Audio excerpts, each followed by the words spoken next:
Beli jajanan, scan aja pakai Motion Pay, diterima di semua toko seluruh Indonesia.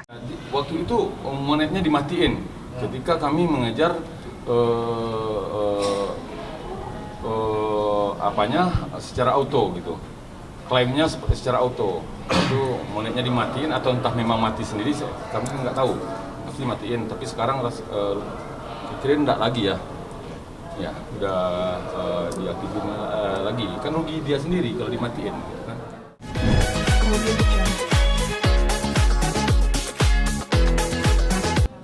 Terima kasih kepada teman-teman yang sudah datang menyempatkan diri untuk Wapres pada hari ini. Kita ingin menyampaikan beberapa hal tentang lanjutan isi somasi yang kedua. Mungkin bisa dikenalin. Yang pertama kenalkan, inilah Abang Erwin Agam, pencipta lagu Mas Hantaran dan banyak sekali karyanya sebenarnya. Alhamdulillah. Nih, silakan kita buka aja dari Bang Erwin ya. Kalau mau bertanya langsung ke Bang Erwin, nanti setelah proses hukumnya atau bagaimana masalah hukum ke kita. Langsung aja Bang Erwin. Iya, Bang Erwin. Apa pertanyaan satu-satu? Pertanyaan silakan, boleh? Gimana Bang terhadap Triswaka yang Nah, di sini saya akan berbicara secara global dulu, tidak mengarah ke Triswaka.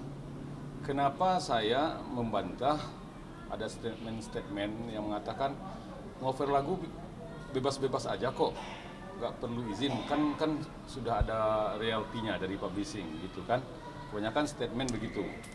Nah, saya ingin menyampaikan kepada pengarang lagu, kepada warganet, juga pengcover, satu lagi label musik ya, label musik rekaman. Seandainya betul, atau seandainya sepakat semuanya ngover lagu itu bebas-bebas aja, tanpa minta izin dulu ke pengarang lagunya. Nah, di sini saya sendiri sebagai pengarang lagu sekaligus produser yang memiliki label dan belasan orang penyanyi. Kalau begitu saya berhenti aja bikin lagu gitu kan. Kenapa? Ya saya tunggu aja lagu-lagu yang bagus atau lagu-lagu yang trending, terus semua artis-artis saya suruh cover gitu. Kalau lagu itu trending lagi, tambah trending lagi, ulang lagi. Seperti Triswaka mengcover lagu dua buah lagu saya, Mas Hantaran sama Lukas Kira Rasa. Itu bisa saja terjadi kalau memang ada statement, ada kesepakatan atau ada undang-undangnya bebas cover gitu kan. Makanya di sini saya pengen menjelaskan bahwa mengcover lagu itu harus ada izin dulu dari pencipta lagunya sendiri. Itu ada di dalam undang-undang kan, selain dari etika pengcover begitu. Jadi yang pastinya kalau bebas mengcover lagu, berarti saya juga bebas dong mengcover lagu orang lain, ya kan? Nah, saya bebas mengcover lagu orang lain dengan belasan artis saya. Terus yang pastinya saya akan daftarkan ke agregator agar nggak ada orang yang reupload lalu menghasilkan tanpa ada usaha, ya kan? Nah, itulah gunanya agregator. Kalau agregator udah nempel, ada orang yang reupload, orang yang dari reupload nggak dapat apa-apa. Yang dapat adalah pembuat konten tersebut atau pengcover tersebut. Nah, kalau seandainya diizinkan mengcover lagu, tapi tidak boleh didaftarkan ke agregator, yang menang siapa? Yang menang orang reupload. Orang reupload dia bisa saja bikin narasi di depan, seperti video reaction, terus disambung dengan konten lagu yang di cover atau video lirik, ya kan? Nah, yang diuntungkan di situ adalah orang yang nge-reupload. Yang rugi mengcover, yang cover rugi, terus yang penciptanya juga rugi. Nah, makanya di sini akan dijelaskan. Semoga teman-teman nih, teman-teman pengarang lagu, pengcover baik warganet sekalipun atau label rekaman. Jadi boleh mengcover lagu tapi izin dulu. Tentu di situ ada syarat-syaratnya mengcover, ya kan? Nah, misalkan subscribernya berapa? Kalau subscribernya masih kecil, dia masih belajar, nggak mungkin dimintain duit banyak gitu kan. Terus dia harus sampai di mana, covernya seperti apa gitu. Kalau sekarang hitungannya bukan label ya. Kalau label, saya jujur sama Zidane atau Triswaka yang lain, saya label aja. Subscriber saya lebih kecil daripada mereka, ya kan? Saya baru 1 jutaan, dia udah 5 jutaan, kan? Nah, seharusnya dengan subscriber segitu, dia izin dulu ke para pencipta lagu. Gitu. Itunya sudah profesional. Jadi itulah. Semoga ini dipahami.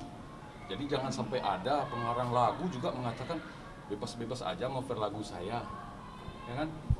Bebas-bebas aja ngoper lagu saya kan udah dapat dari publishing. Bukan itu, kita juga melindungi pengcover. Karena begini, seperti saya bilang tadi, pengcover ngover lagu tanpa izin, dia dilarang untuk mendaftarkan ke agregator. Terus datang-datang ada yang reupload, ambil videonya di YouTube, dibikin narasi di depan seperti reaction, dia upload lagi.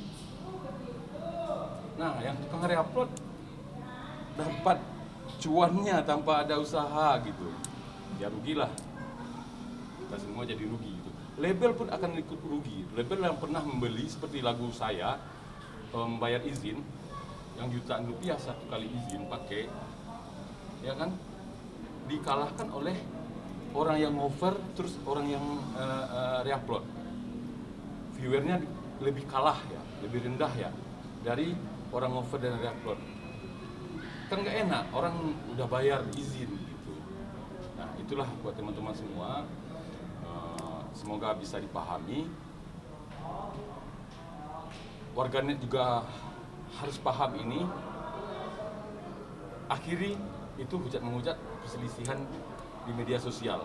Itulah yang sebenarnya, dan itulah yang saya perjuangkan saat ini bersama kuasa hukum Forkami. Kenapa harus ada organisasi Forkami? Karena itulah yang akan diperjuangkan. Oke Bang, apa reaksi Abang ketika tahu lagu Abang tuh di-upload? Saya udah lama tahu sejak tanggal 13 November tahun 2021 itu si Zidane udah saya DM, hubungi. Karena diabaikan, entah nggak dibaca, saya kasih ke manajer saya tanggal 14-nya menghubungi manajernya si Zidane, gitu kan. Ternyata masih diabaikan. Terus ada lagi Triswaka, manajernya masih mengabaikan ajakan kami silaturahmi di Padang. Terus satu lagi terakhir, publisher saya. Publisher itu kan lembaga kolektif ya, lembaga kolektif. Publisher saya pun diabaikan, bahkan monetisasinya dimatikan sewaktu kami ingin mengkolek royalti secara otomatis. Akhirnya dicarilah jalan mengkolek secara manual gitu. Bang, ada kerugiannya berapa sih, Bang? Kalau kerugian sih nggak saya hitung gitu. Ya, saya nggak tahu juga hasil pendapatan channel dia berapa, nggak tahu. Sebenarnya kalau kerugian secara material tentu tidak ada. Ya, secara finansialnya hitung-hitungannya nominalnya tentu nggak ada. Karena ini setiap hari akan bertambah. Ya, namanya YouTube, setiap viewer nambah dia tambah gitu kan. Tapi secara undang-undang kalau pemakaian lagu tanpa izin itu tentu kuasa hukum saya tahu, terus publisher saya lebih tahu lagi, semuanya pasti tahu bahwa itu adalah undang-undang hak cipta, ya kan, undang-undang hak cipta yang dilindungi oleh negara. Di situ kalau nggak salah, kalau membuat pelanggaran terhadap hak kekayaan intelektual seseorang itu udah pasti kalau nggak salah 1M ya, satu kali membajak atau 1 kali memakai karya orang tanpa izin. 1M 1 kali. Tadi Abang bilang kan ketika mau monet, Ya. nah, itu kan akhirnya kan terhambat kan finansial di apa di finansial di abang sendiri? Ya, waktu itu monetnya dimatiin ketika kami mengejar apanya secara auto gitu. Klaimnya secara auto. Itu monetnya dimatiin atau entah memang mati sendiri, kami nggak tahu. Pasti dimatiin, tapi sekarang kira enggak lagi ya. Ya, udah diaktifin lagi. Kan rugi dia sendiri kalau dimatiin gitu kan. Jadi dari situ kita udah tahu niat baik, mana yang niat baik, mana yang enggak kan. Seharusnya kalau niat baik, ketika kami tidak pernah mengejar dia dengan bahasa-bahasa kamu harus bayar izin, belum pernah, sampai sekarang belum pernah. Kami mengajak kerjasama secara baik gitu kan. Logikanya begini, kalau kami ajak kerjasama, mungkin lebih baik untuk kami daripada kami nagih izin. Dan baik juga buat dia, karena apa? Saya punya label, dia masuk ke label saya. Dia punya nama, ya kan? Triswaka, Zidan, dan kelompoknya ini punya nama. Itu kan, masuk ke label saya naik, channel saya naik, dia naik gitu kan. Kan baik kalau kita secara silaturahmi secara baik-baik. Izinnya baik-baik. Ya namanya seniman, ini kayak kita semua wartawan semua rame nih. Kan pasti ada hubungan satu-satu ya kan. Seniman begitu juga.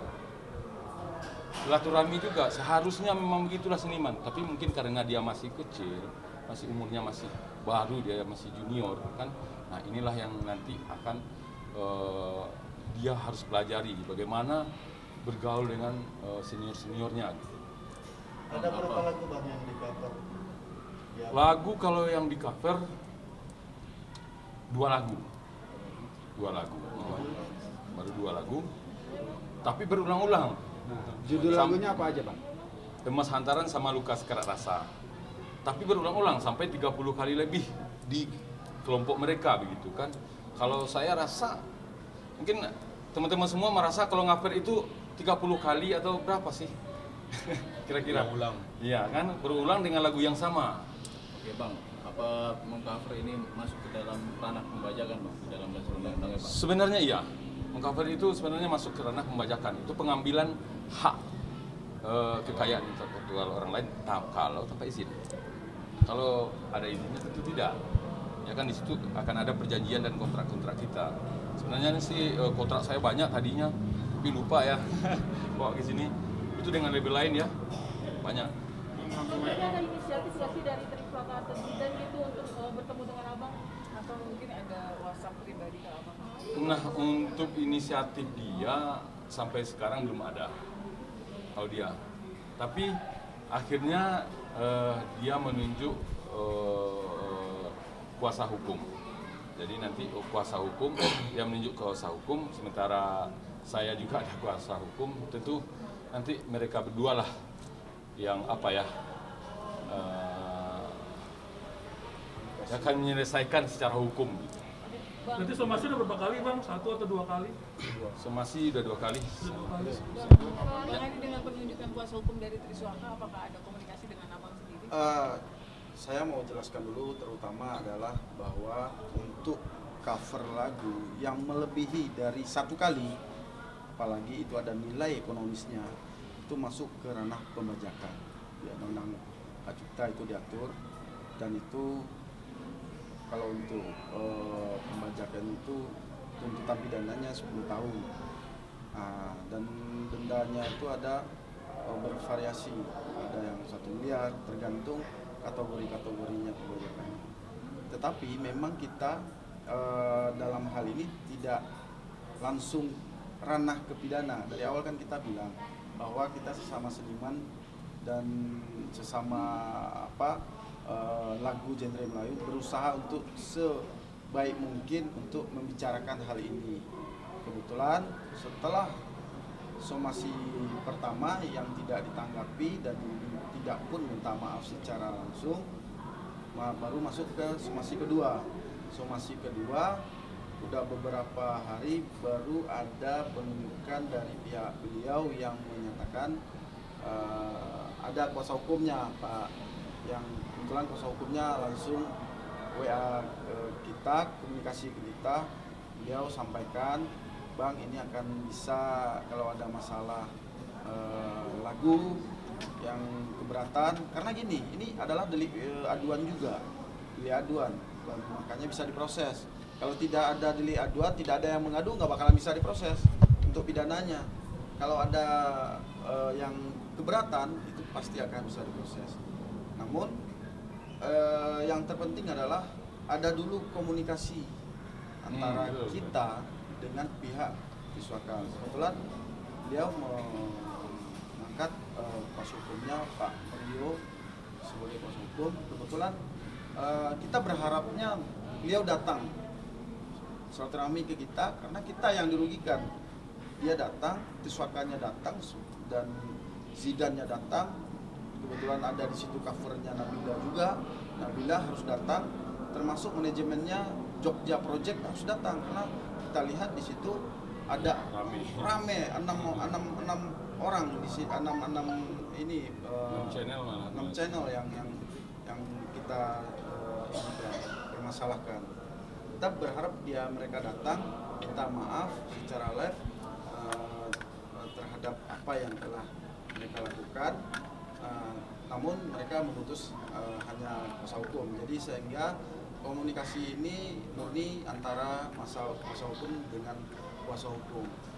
Dan kebetulan kita tetap memberikan peluang komunikasi, ruang komunikasi. Kita tidak ingin ini berlarut-larut ke pidana. Kalau udah ke pidana nanti panjang, kasihan. Ada batasannya Bang? Sampai kapan? Ada batas waktu kali Bang yang dituntut dari pihak Abang? Ya, kalau memang dalam jumpa pers ini kita udah menyampaikan masih aja tidak ada etikat baik untuk menemui kita atau membicarakan hal yang menjadi keluhan kita, ya mau tak mau ya kita akan kita serahkan, akan kita tempuh proses hukum selanjutnya. Ya, terutama kita tetap izin dulu kepada komunikasi dulu sama pencipta lagu, baiknya seperti apa. Yang intinya memang dari kita pribadi dari awal kita ingin komunikasi ini bagaimana ini menjadi titik temu, itu yang utama. Iya. Dari awal itu tidak ada niat kita untuk mempidanakan langsung. Statement kita ingin coba komunikasi dulu sesama seniman. Berapa kali 24 jam Bang? Hah? Berapa kali 24 jam? Oh, nggak dipakai untuk pelatihan? Kita tidak memakai 2 kali 24 jam karena infonya kemarin beliau mau komunikasi, mau ketemu sama kita, ketemu sama kita, tetapi diwakili oleh kuasa hukumnya. Tetapi kita menunggu nih, kapan menunggunya itu kita kan menunggu. Kalau untuk tidak juga ini ya berarti masuk somasi ketiga, kita anggap ini akan somasi ketiga. Setelah itu fake gitu, tapi tetap kita buka ruang dulu seperti kemarin udah ada komunikasi sama kuasa hukumnya, dan kita menghargai komunikasi itu walaupun itu hanya lewat WA dan telepon seperti itu. Apa yang dikomunikasikan Bang saat itu Bang? Kebetulan komunikasi yaitu mereka ya kuasa hukum ya hanya sebatas legal standingnya mereka, bahwa mereka adalah kuasa hukumnya Tiswaka, dan mereka sampaikan kalau ada keluhan masalah pencipta lagu dengan Tiswaka itu komunikasinya satu arah ke kuasa hukum. Makanya dari kemarin saya pun minta alamatnya kuasa hukumnya, karena itu di Lampung kan, saya minta alamat kuasa hukumnya karena gini, karena saya sendiri mewakili bukan satu pencipta lagu juga, bukan Bang Erwin juga, ada Abang Erwin dan ada yang lainnya.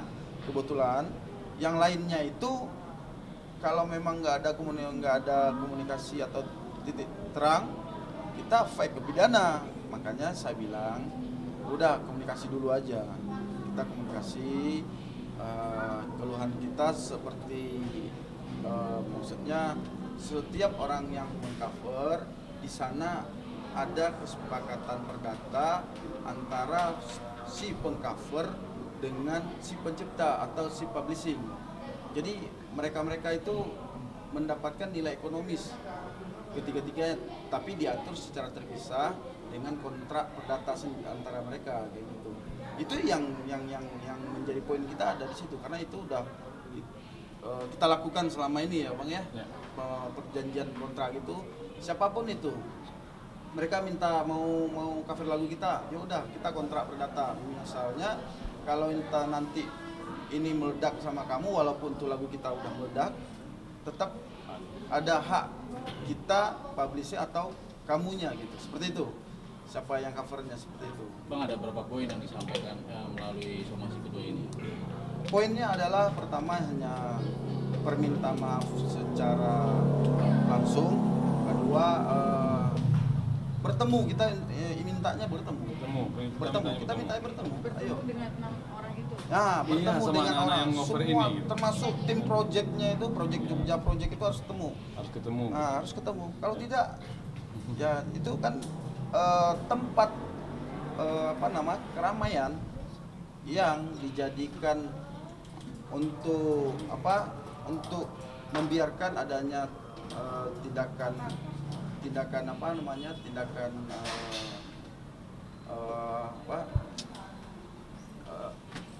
pengcover lagu, maksudnya itu yang tempat umum yang dijadikan untuk menyanyikan lagu tanpa izin, itu ada boleh kita untuk tutup, kita boleh meminta untuk ditutup, tetapi kan kita tidak sampai ke situ. Intinya adalah kita poin somasi pertama untuk menyampaikan ini mau dibawa kemana ini arahnya. Ada dua arah, ada laporan pidana, ada penyelesaian secara perdata. Mungkin dari kuasa hukum udah ada komunikasi, mungkin nanti kita lihat setelah 7 hari inilah. Nah, kalau memang 7 hari ini ada titik temu, nanti kita akan sampaikan, kita akan jumpa pers bareng-bareng apa hasilnya. Intinya kita buka ruang komunikasi kepada beliau untuk bisa menjadi pelajaran buat kita semua. Untuk perlagu itu tidak segampang yang kita, sebebas itu. Tidak sebebas-bebas itu, seperti itu. Bang, sejauh ini yang tertuduh siapa aja? Yang tertuduh yang pertama adalah Jakarta Project timnya, yang kedua adalah Nabila, yang ketiga adalah Triswaka sendiri, yang keempat Zidan. Ya, yang kita lihat channelnya baru mereka yang kita inikan, dan nanti beberapa yang memakai, kebetulan yang beberapa memakai udah minta izin ya Bang ya. Ada beberapa yang udah ada yang beberapa yang udah ada. Channel kecil pun minta izin dulu semua. Ada channel yang DJ, Minta izin. DJ pun minta izin sebenarnya. Minta izin semua. Karena itu ada hak moral, moralnya. hak moral di situ. Berarti dari somasi pertama hingga saat ini pihak Triswaka sendiri tidak ada permintaan maaf atau Belum ada komunikasi, belum ada permintaan maaf.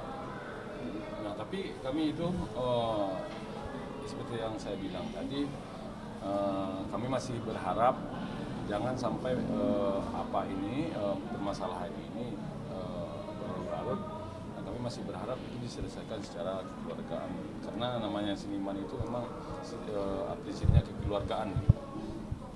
Oke Bang, untuk waktunya sendiri pada somasi kedua ini, rentang waktunya kapan Bang? Ditunggu Bang. Kalau untuk rentang waktu, ya kalau di dalam aturan perdata itu kan ada somasi ketiga.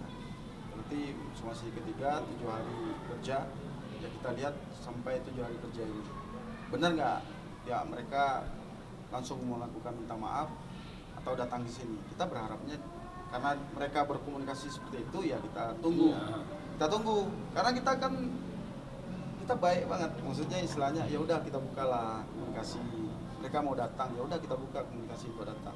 Kalau mau datang ya sudah, antara sesama seniman itu kita tidak mau ada kesalahpahaman seperti itu.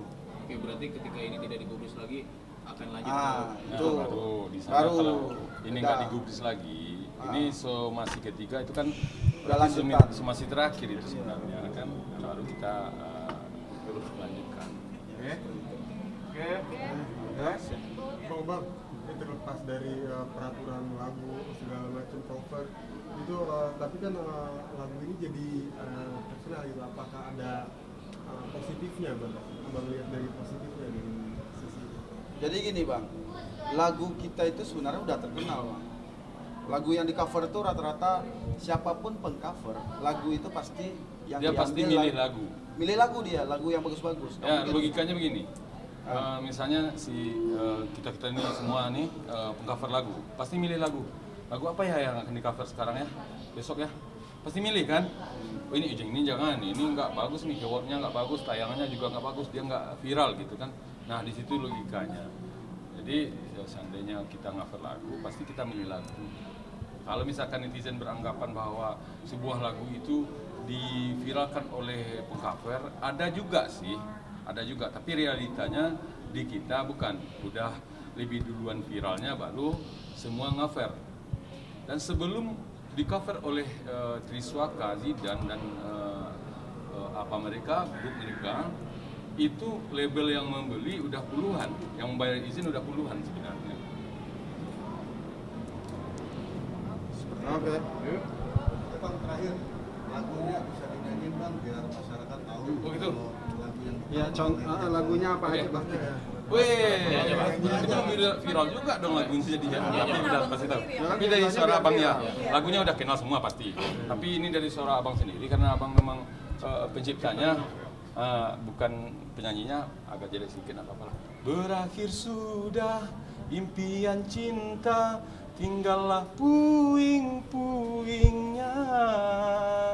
Mimpi yang indah tak jadi nyata, terkikis ombak menerpa. Ya. Itu tadi judulnya apa? Itu judulnya Mas Antaran. Satu lagi Lukas Kerat Rasa. Rela aku terima keputusan darimu untuk memilih dirinya dan meninggalkan aku dalam semak berduri, tergores dan terperi, sakit terucap diri. Oke bang, dalam menciptakan lagu ini butuh waktu berapa lama? Nah, kalau soal waktu menciptakan lagu, ya punya proses juga sih. Tentu kita di dalam menciptakan lagu, kenapa tidak semua orang bisa menciptakan lagu? Di situ kita butuh kosakata, bahasa, ya kan? Istilahnya kamus kita seperti apa? Dan kalau prosesnya nanti ada tema lagunya, terus bahas penyampainya seperti apa sih? Gitu. Oke, Pak. Kemudian